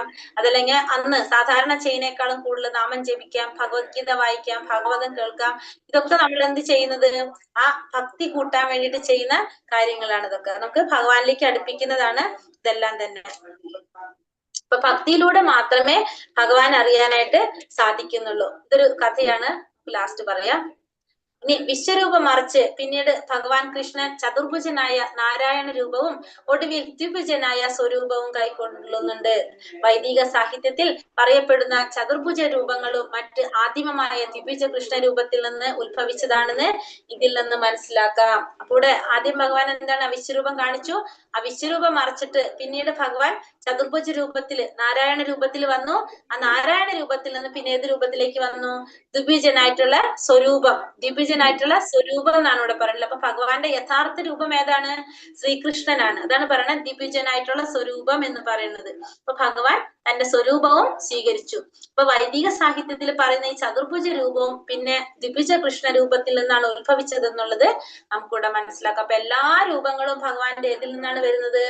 ഭഗവാൻ ശ്രീകൃഷ്ണനാണ്, ശ്രീകൃഷ്ണനിൽ നിന്നാണ് വരുന്നതെന്ന് മനസ്സിലാക്കാം. അപ്പൊ അതുകൊണ്ട് തന്നെ ഭഗവാൻ ശ്രീകൃഷ്ണനെ അവതാരി എന്നാണ് പറയുന്നത്. മറ്റെല്ലാം അവതാരങ്ങളാണ്. ഭഗവാൻ കൃഷ്ണൻ അവതാരിയാണെന്ന് നമുക്ക് പറയാം.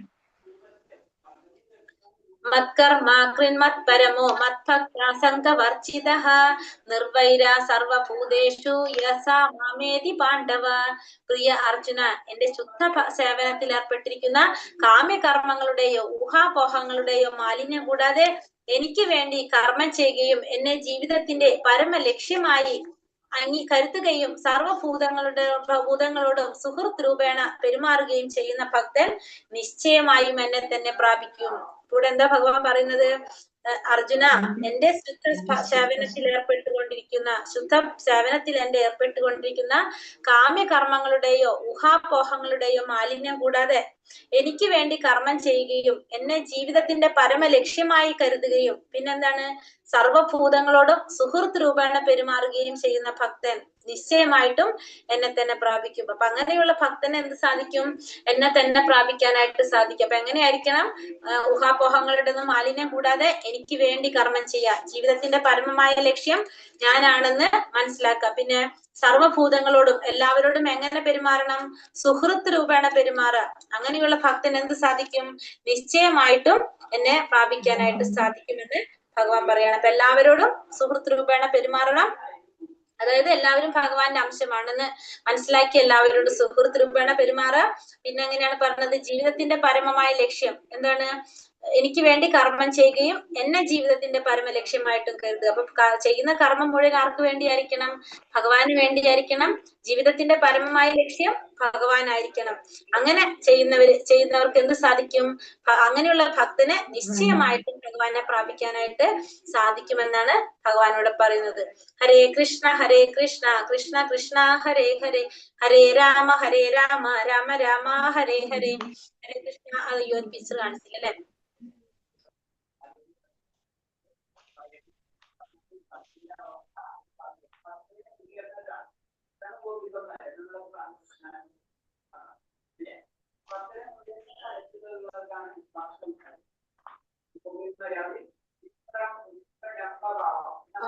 ഇത് ഈ പിക്ചർ കണ്ടിട്ട് നിങ്ങക്ക് മനസ്സിലായി ഇത് എവിടത്തെ പ്രതിഷ്ഠയാണെന്ന് അറിയാവോ? ഉടുപ്പി അല്ലേ മതി? ഉടുപ്പിയിലെ കൃഷ്ണനാണിത്. ഇത് ഉടുപ്പി കൃഷ്ണനാണ്. ഉടുപ്പി കൃഷ്ണന്റെ കഥയാണിത്. കനകദാസ് എന്ന് പറഞ്ഞ ഉടുപ്പി കൃഷ്ണനിൽ അവിടുത്തെ ഒരു ഭക്തനാണ് ഉടുപ്പി കൃഷ്ണന്റെ കഥ. അതായത് കനകദാസ് എന്ന് പറഞ്ഞ ഭഗവാന്റെ വലിയൊരു ഭക്തൻ ഉണ്ടായിരുന്നു അവിടെ. അദ്ദേഹം അമ്പലത്തിലേക്ക് പ്രവേശനം ഉണ്ടായിരുന്നില്ല. ഭയങ്കര ഭഗവാനെ കുറിച്ച് കീർത്തിച്ച് കുറെ പാട്ടുകളൊക്കെ പാടും അദ്ദേഹം. പക്ഷെ എന്താണ്? ക്ഷേത്രത്തിനകത്തേക്ക് ഇദ്ദേഹത്തിന് പ്രവേശനം ഉണ്ടായിരുന്നില്ല. കാരണം അന്ന് ബ്രാഹ്മണർക്ക് മാത്രമേ ക്ഷേത്രത്തിനകത്തേക്ക് പ്രവേശിക്കാനായിട്ടുള്ള അനുവാദം ഉണ്ടായിരുന്നുള്ളൂ. കാരണം അവരുടെ ഒരു കൺസെപ്റ്റ്, അവരുടെ ഒരു ചിന്ത എന്ന് വെച്ചിട്ടുണ്ടെങ്കിൽ ഭഗവാൻ പരിശുദ്ധനാണ്. അപ്പൊ പരിശുദ്ധ ഭക്തന്മാർക്ക് മാത്രമേ അമ്പലത്തിന്റെ അകത്തിലേക്ക് പ്രവേശിക്കാനായിട്ട് സാധിക്കുള്ളൂ. അപ്പൊ അതുകൊണ്ട് കനകദാസിന് എന്ത് സാധിച്ചിരുന്നില്ല? അമ്പലത്തിലേക്ക് കടക്കാൻ സാധിച്ചില്ല. പക്ഷെ കനകദാസ് ശുദ്ധ ഭക്തനായിരുന്നു. അപ്പൊ ഇവിടെ എന്താ സംഭവിക്കുന്നതെന്ന് വെച്ചിട്ടുണ്ടെങ്കിൽ അവിടെ അമ്പലത്തില് മറ്റുള്ളവർക്ക് ഭഗവാനെ കാണാൻ സാധിക്കില്ല. അപ്പൊ അതില് ഭഗവാൻ ഇരിക്കുന്ന വിഗ്രഹത്തിന്റെ ആ റൂം ഉണ്ടല്ലോ, അതിന്റെ ബാക്ക് സൈഡില് ഒരു ചെറിയൊരു ഹോൾ ഉണ്ട്. ആ ഹോളിൽ കൂടെ പുറത്ത് കൂടെ എല്ലാവർക്കും എന്ത് കാണാം? ആ ഹോളിൽ കൂടെ നോക്കി കഴിഞ്ഞാല് ഭഗവാന്റെ ബാക്ക് സൈഡ് കാണാൻ സാധിക്കും. പക്ഷെ ഭഗവാന്റെ തിരുമുഖം കാണാൻ സാധിക്കില്ല. അപ്പൊ മറ്റുള്ളവര് മുഴുവനും എങ്ങനെയാ ഭഗവാനെ കാണുന്ന വെച്ചിട്ടുണ്ടെങ്കില് അമ്പലത്തിന്റെ ഉള്ളിലേക്ക് കടക്കാൻ സാധിക്കില്ലല്ലോ. എല്ലാവരും പുറത്ത് നിന്നിട്ട് ആ ഹോളിൽ കൂടെ ഭഗവാന്റെ ബാക്ക് സൈഡ് കാണും. അങ്ങനെയാണ് കാണുക. അപ്പൊ ഈ കനകദാസിന് എന്നും വളരെ പ്രയാസ. കാരണം കനകദാസ് ഭഗവാനെ കീർത്തിച്ചുകൊണ്ട് എന്നും പാട്ടുകൾ പാടുക. പക്ഷെ ഭഗവാന്റെ തിരുമുഖം ഇത് കിട്ടില്ല. എന്നും അങ്ങനെ അവിടെ നിന്നിട്ട് പാടും. എന്നിട്ട് വിചാരിക്കും, ഭഗവാനോട് പ്രാർത്ഥിക്കും, കാരണം ഭഗവാന്റെ മുഖം കാണാൻ എനിക്ക് ഇതുവരെ സാധിച്ചിട്ടില്ലല്ലോ എന്ന് പറഞ്ഞിട്ട് എന്നും വിഷമിച്ചു പറയും. അങ്ങനെ ഒരു ദിവസം ഇതേപോലെ തന്നെ ഭഗവാനെ കാണാനായിട്ട് ബാക്കിൽ കൂടെ ഇങ്ങനെ ഭഗവാനെ നോക്കും. അത് കഴിഞ്ഞിട്ട് ഇങ്ങനെ കീർത്തിച്ച് ഭഗവാനെ പാട്ടിട്ട് സങ്കടം ഭയങ്കര, ഇതുവരെ ഭഗവാന്റെ തിരുമുഖം കാണാൻ സാധിച്ചില്ലല്ലോ എന്നിങ്ങനെ വിഷമിച്ച് കീർത്തിച്ച് പാടുമ്പോ ഭഗവാൻ എന്ത് ചെയ്യും? പെട്ടെന്ന് തന്നെ ഒരൊറ്റ തിരിയിൽ അങ്ങോട്ട് തിരിയും ഭഗവാൻ. അപ്പൊ എന്താ സംഭവിക്കുന്നത്? ആ ഹോളിലേക്ക് അപ്പൊ ഭഗവാന്റെ മുഖം കാണാനായിട്ട് സാധിക്കില്ല അവർക്ക്. ഇപ്പോഴും എന്താ അമ്പലത്തിൽ പോയി കഴിഞ്ഞാൽ അവിടുത്തെ ദർശനം തിരിച്ചാണ് ഇരിക്കുന്നത്, നമ്മൾക്ക് കാണാൻ സാധിക്കുക. അവിടെ ചെറിയൊരു ഹോളിൽ കൂടെയാണ് നമുക്കിപ്പോ, അങ്ങനെയല്ല, ചെറിയൊരു ജനൽ പോലെയല്ലേ, അതിൽ കൂടെ ഭഗവാനെ കാണാനായിട്ട് ആർക്ക് സാധിച്ചു? കനകദാസിന് കാണിച്ചു. അപ്പൊ ഒരു ഭക്തന്റെ ഒരു ആഗ്രഹത്തിന് ഭഗവാൻ എപ്പോഴും എന്ത് ചെയ്യാണ്? പ്രാധാന്യം കൊടുക്കുക. കാരണം ഭക്തിയിലൂടെ മാത്രമേ നമുക്ക് ഭഗവാനെ പ്രാപിക്കാൻ സാധിക്കുള്ളൂ, വേറെ ഒരു വഴിയില്ല എന്നുള്ളത് നമുക്ക് മനസ്സിലാക്കാനായിട്ട്. കുറെ ലീലകൾ ഭഗവാന്റെ ഉണ്ടല്ലോ. നമുക്ക് കേരളത്തിൽ നമുക്ക് ഇഷ്ടത്തിന് പറയാനുണ്ട് ഓരോരോ കാര്യങ്ങൾ. ഇപ്പൊ പൂന്താനത്തിന്റെ, ഗുരുരാമയുടെ കുറെ കാര്യങ്ങളുണ്ട്. അപ്പൊ ഇതേപോലെ തന്നെ ചെറിയൊരു കഥയാണ് കനകദാസിന്റെ കഥ. അപ്പൊ അങ്ങനെ അദ്ദേഹത്തിന്റെ ആഗ്രഹപ്രകാരം എന്ത് ചെയ്യാണ്? ഭഗവാൻ തിരിഞ്ഞ് ഒരൊറ്റ ദർശനം കൊടുക്കുകയാണ്. അപ്പൊ ഉടുപ്പിൽ പോയവർക്കറിയാം അവിടുത്തെ ദർശനം നേരെ അല്ലല്ലോ കാണുന്നത്, നമുക്കറിയാലത്. അപ്പൊ അങ്ങനെയാണ് അവിടെ പറയുന്നത് കനകദാസിന്റെ. ഹരേ കൃഷ്ണ. നമുക്ക് ക്വസ്റ്റ്യൻ ആൻസർ നോക്കാം ഇനി.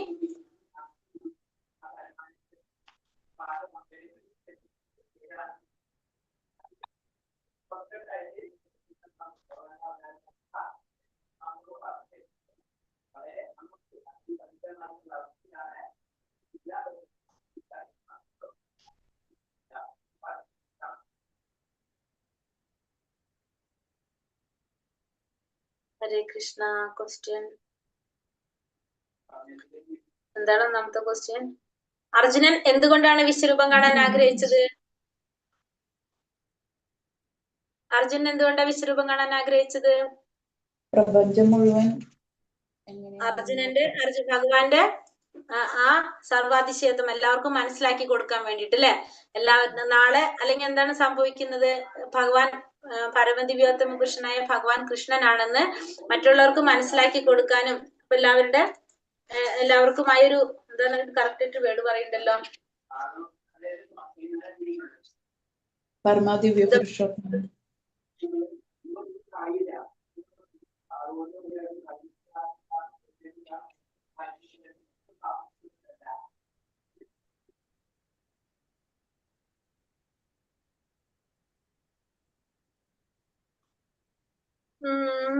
ഏതിലാ പറഞ്ഞത്? ശ്ലോകം ഏതാ? ഏവമേ യഥാർത്ഥം ആത്മാനം പരമേശ്വര ദ്രഷ്ടുമിച്ഛാമി തേ രൂപമൈശ്വര്യം പുരുഷോത്തമം. മൂന്നാമത്തെ ശ്ലോകമാണ്. ഓക്കെ മാതാജി, ഹരേഷ് മാതാജി. അപ്പൊ എന്തുകൊണ്ടാണ് മറ്റുള്ളവർക്ക് വിശ്വാസം ഉണ്ടാക്കി കൊടുക്കാൻ വേണ്ടിയിട്ടും ഭാവിയിൽ അവതാര പുരുഷന്മാരാണെന്നും പറഞ്ഞിട്ടും, നമുക്കറിയാലോ കുറെ പേരൊക്കെ ഇങ്ങനെ ഓരോ അവതാരങ്ങളാണെന്നൊക്കെ പറഞ്ഞു വരും. അപ്പൊ അങ്ങനെയുള്ളവരോട് ചോദിക്കാം വിശ്വരൂപം കാണിച്ചു തരാൻ. കാരണം അവതാരങ്ങൾക്ക് മാത്രമേ എന്ത് സാധിക്കുള്ളൂ? ഭഗവാന്റെ വിശ്വരൂപം കാണിച്ചു തരാനായിട്ട് ഭഗവാന് മാത്രമേ പറ്റുള്ളൂ. ഈ പറഞ്ഞ അവതാരങ്ങളാണെന്നൊക്കെ പറഞ്ഞു വരുന്നവർക്ക് ഇതൊന്നും സാധിക്കണമെന്നില്ല. അതുകൊണ്ട് അങ്ങനെയൊക്കെ മനസ്സിലാക്കി കൊടുക്കാനായിട്ട്, അതിനു വേണ്ടിയിട്ടാണ് അർജുനൻ ഭഗവാന്റെ വിശ്വരൂപം കാണാനായിട്ട് ആഗ്രഹിച്ചത്. അതായത് മറ്റുള്ളവർക്ക് വിശ്വാസം ഉണ്ടാക്കി കൊടുക്കാനും, കാരണം വിശ്വരൂപം ദർശിക്കാൻ ആഗ്രഹിക്കുന്നതെന്ന് കൃഷ്ണൻ അറിയാം. അതിനു വേണ്ടിയിട്ടാണ് അർജുനൻ അത് ആവശ്യപ്പെടുന്നത്. പിന്നെ അവതാര പുരുഷന്മാരെന്ന് നടിക്കുന്നവരുണ്ടാകും. അവർക്കും ഒരു മാനദണ്ഡം എന്ന നിലയിൽ അവർക്കും എന്ത് മനസ്സിലാക്കാം? അവർക്ക് മനസ്സിലാക്കി കൊടുക്കാനായിട്ട് ഒരു മാനദണ്ഡമാക്കിയിട്ട് വെക്കാം. അവതാര പുരുഷനാണെങ്കിൽ എന്ത് കാണിച്ചു തരാൻ പറയാം? വിശ്വരൂപം കാണിച്ചു തരാനായിട്ട് പറയാം. അപ്പൊ അതിനു വേണ്ടിയിട്ടാണ് അർജുനൻ അത് ആവശ്യപ്പെടുന്നത്. കൃഷ്ണന്റെ മറ്റ് അവതാരങ്ങളുടെ പ്രത്യേകത എന്താണ്? വിശ്വരൂപവും മറ്റുള്ള അവതാരം തമ്മിലുള്ള പ്രത്യേകത നമ്മൾ പറഞ്ഞു. അവതാരങ്ങൾ എപ്പോഴും നിലനിൽക്കുന്നതാണ്. മറ്റുള്ള അവതാരങ്ങൾ നിലനിൽക്കുന്നതാണ്. അതെ, മറ്റുള്ള അവതാരങ്ങൾ എന്താണ്? അത് നിലനിൽക്കുന്നതാണ്, പരവ്യോമത്തിൽ നിലനിൽക്കുന്നതാണ്. അതായത് വൈകുണ്ഠ ലോകങ്ങളിൽ നിലനിൽക്കുന്ന മറ്റുള്ള അവതാരങ്ങള്. പക്ഷെ വിശ്വരൂപം അങ്ങനെയല്ല. അർജുനൻ അത് ആഗ്രഹിച്ചു, അർജുനൻ അത് കാണിച്ചു കൊടുത്തു, അത് കഴിഞ്ഞു. ഇപ്പൊ ഭൗതിക ലോകത്തിലാണ് വിശ്വരൂപം കാണുന്നത്. എവിടെയാണ്? ഈ ഭൗതിക പ്രപഞ്ചത്തിലാണ് വിശ്വരൂപം കാണിക്കുന്നത്. അത് നമ്മളെ പോലുള്ളവർക്ക് വിശ്വാസം ഉണ്ടാക്കാൻ വേണ്ടി കാണിക്കുന്നത് മാത്രമാണ്. അപ്പൊ അത് നമുക്ക് ഭഗവാനില് വിശ്വാസം ഉണ്ടാക്കാൻ വേണ്ടി മാത്രമുള്ളതാണ് എന്ത്? വിശ്വരൂപം. അല്ലാതെ ഭഗവാന് വിശ്വരൂപം എന്ന് പറഞ്ഞിട്ടൊരു രൂപം ഇല്ല. നമുക്ക് വിശ്വാസം ഉണ്ടാക്കാൻ വേണ്ടിയിട്ട് മാത്രം ഭഗവാൻ കാണിക്കുന്നതാണ് വിശ്വരൂപം. സഞ്ജയൻ കണ്ട വിശ്വരൂപം എങ്ങനെയാണ് ധൃതരാഷ്ട്രക്ക് ഉപമിച്ചു കൊടുത്തത്? 1000 സൂര്യന്മാർ ഒരുമിച്ച് ഉദിക്കുമ്പോഴുണ്ടാകുന്ന പ്രകാശത്തിന് അല്ലെ, തേജസ്സാണ് സൂര്യന്റെ പ്രകാശത്തിനോടാണ് ഉപമിച്ചു കൊടുക്കുന്നത്. 26-27 ശ്ലോകത്തിൽ എന്താ പറയുന്നത്?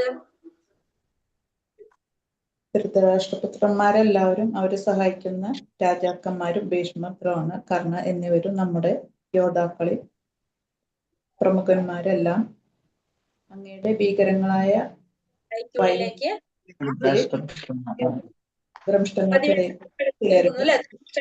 ഇവരുടെ ശിരസുകളൊക്കെ ചതഞ്ഞ് അരയുന്നതായിട്ടൊക്കെയാണ്. 32-ാമത്തെ ശ്ലോകത്തില് ഭഗവാൻ അർജുനനോട് എന്താ പറയുന്നത്? സമസ്ത ലോകങ്ങളെയും സംഹരിക്കുന്ന കാലമാകുന്നു. ഞാൻ ആരാണ്? കാലമാകുന്നു. എല്ലാ ലോകങ്ങളെയും സംഹരിക്കുന്ന കാലമാണ് ഞാൻ. എന്തിനാ ഞാൻ വന്നിരിക്കുന്നത്? എല്ലാവരെയും നശിപ്പിക്കാനാണ് ഞാൻ ഇവിടെ സന്നിഹിതനായിരിക്കുന്നത്. നിങ്ങൾ പാണ്ഡവന്മാരൊഴികെയുള്ള എല്ലാവരും കൊല്ലപ്പെടുമെന്ന് പറഞ്ഞു കൊടുക്കാണ്. പിന്നെ 33-ാമത്തെ ശ്ലോകത്തിൽ ഭഗവാൻ എന്താ പറയുന്നത്? 33-ാമത്തെ ശ്ലോകത്തിൽ എന്താ പറയുന്നത്? അതുകൊണ്ട് അർജുനോട് പറയണം, എഴുന്നേറ്റ് യുദ്ധം ചെയ്യൂ. നീ എന്ത് ചെയ്യും? നീ യശസ് നേടാൻ. കാരണം അർജുനനെ ഒരു ഉപകരണമാക്കിയിട്ടാണ് ഭഗവാൻ ഇതൊക്കെ ചെയ്യുന്നത്. ഓൾറെഡി ഭഗവാൻ ഇവരൊക്കെ വധിച്ചു കഴിഞ്ഞു. പക്ഷെ ഭഗവാൻ എന്താ ആഗ്രഹിക്കുന്നത്? എപ്പോഴും ഭക്തന്മാരുടെ യശസ്സാണ് ആഗ്രഹിക്കുന്നത്. ഇന്ന് രാവിലത്തെ ക്ലാസ്സിൽ ഉണ്ടായിരുന്നു ആരെങ്കിലും? എന്നും നമുക്ക് എന്തെങ്കിലും ഒരു ടോപ്പിക് കിട്ടും. ഇപ്പൊ രാവിലത്തെ ഭാഗവതത്തിൽ ഉണ്ടായിരുന്നു, പ്രഭു ഉണ്ടായിട്ടുണ്ടാവും അല്ലെ? ഇന്ന് രാവിലെ പറഞ്ഞത് ഭീഷ്മദേവന്റെ പറഞ്ഞത് എന്താണ്? എപ്പോഴും ഭക്തന്മാർക്ക് യശസ് കിട്ടാനാണ് ആരാഗ്രഹിക്കുന്നത്? ഭഗവാൻ ആഗ്രഹിക്കുന്നത്. ഭഗവാനേക്കാൾ ഭക്തന്മാര് എല്ലാവരും നല്ലത് പറയാനാണ് ഭഗവാൻ ആഗ്രഹിക്കുന്നത്. അതുകൊണ്ടാണ് ഭീഷ്മദേവനെ കുറിച്ച് പറഞ്ഞപ്പോ നമ്മൾ പറഞ്ഞു, കാരണം ഒരു അച്ഛൻ എപ്പോഴും മക്കളെ നല്ലത് പറയുന്ന അച്ഛനേക്കാളും വലുതാവാനാണ് ആഗ്രഹിക്കുന്നത്. അപ്പൊ അതുകൊണ്ട് ഭീഷ്മദേവന്റെ ആ യശസ് അവിടെ ഉയർത്തി കാട്ടാൻ വേണ്ടിയിട്ടാണ് യുധിഷ്ഠിര മഹാരാജാവിനെ കൊണ്ട് ചോദ്യങ്ങൾ ചോദിപ്പിക്കുന്നതെന്ന് നമ്മൾ രാവിലത്തെ ക്ലാസ്സിൽ പറഞ്ഞു. അപ്പൊ അതേപോലെ തന്നെ ഇവിടെ അർജുനനെ കൊണ്ട് യുദ്ധം ചെയ്യിപ്പിക്കുന്നത് ഭഗവാൻ എന്തിനാണ്? ഭഗവാൻ ഓൾറെഡി ഇവരൊക്കെ വധിച്ചു കഴിഞ്ഞു. പക്ഷെ അർജുനന് ആ യശസ് പേര് കിട്ടാൻ വേണ്ടിയിട്ടാണ്, കീർത്തി കിട്ടാൻ വേണ്ടിയിട്ടാണ് ഭഗവാൻ ഇവിടെ അർജുനനോട് പറയുന്നത്, നീ വെറുതെ ഒന്ന് പൊരുതിയാ മാത്രം മതി, കാരണം ഒക്കെ ഓൾറെഡി ഇവിടെ എല്ലാം ചെയ്ത് കഴിഞ്ഞു വെച്ചിരിക്കുക എന്ന്. ഇനി അടുത്തത് 52ാമത്തെ ശ്ലോകത്തില് സുദുർദശം എന്ന് പറയാനായിട്ട് കാരണം, ശ്ലോകം ബുക്കിലേ ഉള്ളൂ, സ്ലൈഡിലുണ്ടായിരുന്നില്ല, പക്ഷെ ഞാൻ പറഞ്ഞിട്ടുണ്ടായിരുന്നു. കേട്ടിരുന്നു? ശ്രീകൃഷ്ണ രൂപത്തിൽ കാണാൻ വേറെ പ്രയാസമുണ്ട്. സുദുർദശമാണെന്നാ പറയണല്ലോ. അതായത് ഭഗവാനെ ശ്രീകൃഷ്ണ രൂപത്തിൽ കാണാനായിട്ട് വളരെ പ്രയാസമാണ്. ദേവന്മാര് പോലും അതിനുള്ള അവസരം കാത്തിരിക്കുകയാണ്. ആർക്കും ഭഗവാൻ ഏത് രൂപത്തിൽ കാണാൻ സാധിക്കില്ല? ശ്രീകൃഷ്ണ രൂപത്തിൽ കാണാനായിട്ട് സാധിക്കില്ല. അതുകൊണ്ടാണ് അവിടെ സുദുർദശം രൂപം എന്ന് പറയുന്നത്. അത്യന്തം പ്രയാസമുള്ള രൂപമാണത്. ഭഗവാന്റെ ദർശിക്കാനായിട്ട് വളരെ പ്രയാസമുള്ള രൂപമാണ് ഏത്? ശ്രീകൃഷ്ണ രൂപം. നമുക്ക് പറയല്ലേ, ഗോലോക വൃന്ദാവനം എന്ന് പറഞ്ഞ ഏറ്റവും മുകളിലാണ്. അവിടേക്ക് പോകാനായിട്ട് കുറെ കടമ്പകളുണ്ട്. ഇനി 54ാമത്തെ ശ്ലോകത്തില് ഭഗവാനെ എങ്ങനെയാണ് അറിയാൻ കഴിയുക എന്ന് പറഞ്ഞത് ഭഗവാൻ 54ാമത്തെ ശ്ലോകത്തില് ഏകാഗ്രമായ ഭക്തി കൊണ്ട്,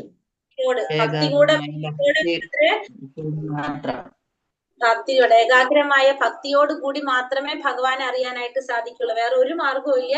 ഭക്തിയിലൂടെ മാത്രമേ ഭഗവാനിലേക്ക് പ്രവേശിക്കാനായിട്ട് സാധിക്കുള്ളൂ. 55ാമത്തെ ശ്ലോകത്തിൽ എങ്ങനെയുള്ളവര് ഭക്തനാണ് ഭഗവാനെ പ്രാപിക്കുന്നു പറഞ്ഞത്? പരിശുദ്ധ ഭക്തിയില് കാമ്യകർമ്മങ്ങളുടെ ഊഹാപോഹങ്ങളുടെ മാലിന്യം കൂടാതെ ഭഗവാന് വേണ്ടി കർമ്മം ചെയ്യുന്നു. ജീവിതത്തിന്റെ സുഹൃത്തിന്റെ രൂപേണ പെരുമാറുക, എല്ലാവരോടും സുഹൃത്ത് രൂപേണ പെരുമാറാം. അങ്ങനെയുള്ള ഭക്തന് എന്ത് സാധിക്കും? നിശ്ചയമായിട്ടും ഭഗവാനെ പ്രാപിക്കാനായിട്ട് സാധിക്കുന്നാണ് ഭഗവാൻ ഇവിടെ പറയുന്നത്, അല്ലെ? ഹരേ കൃഷ്ണ. വഞ്ചാകൽപതരൂപേണ കൃപാ സിന്ധോഭ്യവച പതിതാനാം പാവനേഭ്യോ വൈഷ്ണവേഭ്യോ നമോ നമഃ.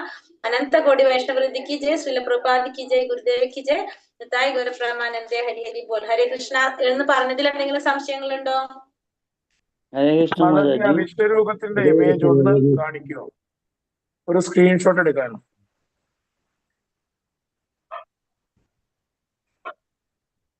ഹരേ കൃഷ്ണ മാതാജി.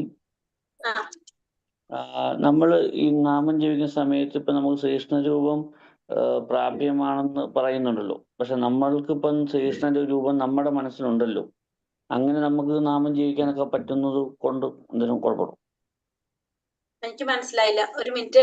പ്രഭു ഫോട്ടോ എടുത്തോ? എടുത്തു. ഹരേ കൃഷ്ണ. ഹരേ കൃഷ്ണ പ്രഭുജി. എന്താ പ്രഭു പറഞ്ഞത്?